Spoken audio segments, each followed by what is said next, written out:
The Jaguar E-Type was once the undisputed king of the auction block, Enzo Ferrari's favorite car, the automotive equivalent of a Stones album, dangerous, beautiful, and completely impossible to ignore. But a new titan has taken the throne, and it didn't arrive with fanfare.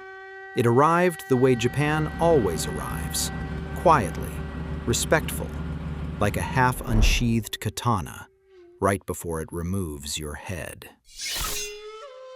While the E-Type was being mass-produced by the thousands, the Toyota 2000 GT was being assembled by hand in a place that looked less like a factory and more like a temple, by a company that also built pianos.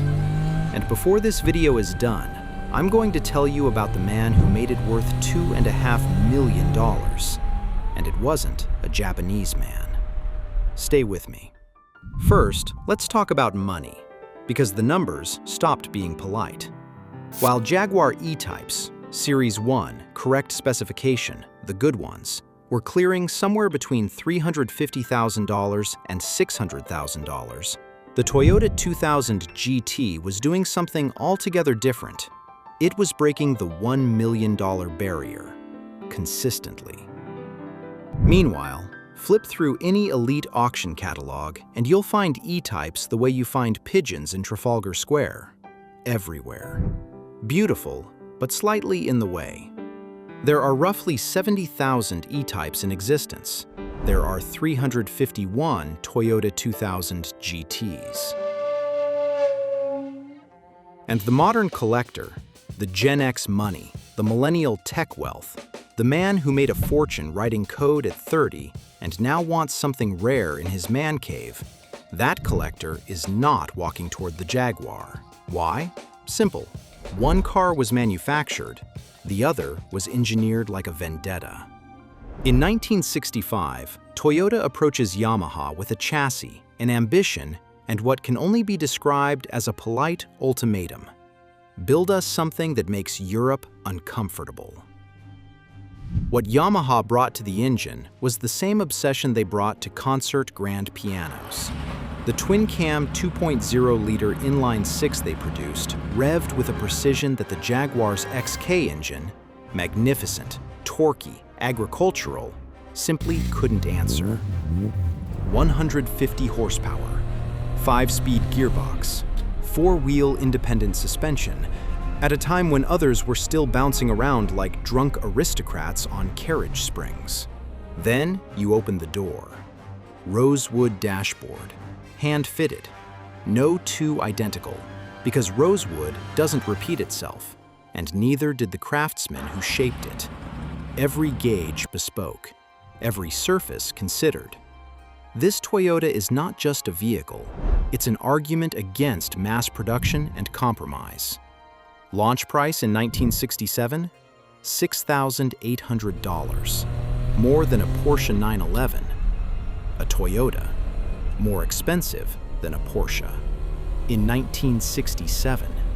That wasn't a price tag. That was a declaration of war. And then there's the wheels. Yes, the wheels. Magnesium alloys, lightweight, period correct, are now so rare they are treated like cursed relics. Losing one triggers not a parts search, but a funeral. Finding an original set in 2026 is harder than finding a sober witness to the 1970s. Now, the part the auction houses won't say out loud, but absolutely know. You only live twice. Sean Connery, Japan. And a Toyota 2000 GT waiting on set. Perfect. Except Connery didn't fit. 6'2" of Scottish stubbornness, and the cockpit defeated him completely. So Toyota, with the quiet, problem-solving efficiency of a people who once rebuilt 2 cities from atomic rubble, removed the roof. 2 custom convertibles. No committee, no 6-month strategic review with PowerPoint slides. A phone call, a saw, done. But here is the deeper cultural current running underneath all of this. The generation now writing the biggest checks grew up watching Japan win. The Sony Walkman, the the Nintendo, the Lexus LS 400 arriving in 1989 and making Mercedes engineers genuinely frightened. These buyers don't see Japanese engineering as an underdog story anymore. They see it as the natural order. The 2000 GT didn't just precede the Lexus LFA and the Nissan GT-R and every serious Japanese performance machine that followed. It predicted them. And now, Carroll Shelby. The man who took a British chassis, dropped an American V8 into it, and made Ferrari cry into its espresso. Toyota handed him a 2000 GT, not to destroy it, to discover it. This wasn't a Japanese car trying to be European. This was a new category entirely. One Shelby-prepared 2000 GT recently crossed the auction block and pushed toward $2.5 million. So when the hammer falls today, and the Toyota 2000 GT overtakes the Jaguar E-Type, it isn't just a sale, it's a shift. The E-Type is a masterpiece, but the 2000 GT, especially the ones touched by Shelby, is something else entirely. The throne, quietly, almost politely, has been taken.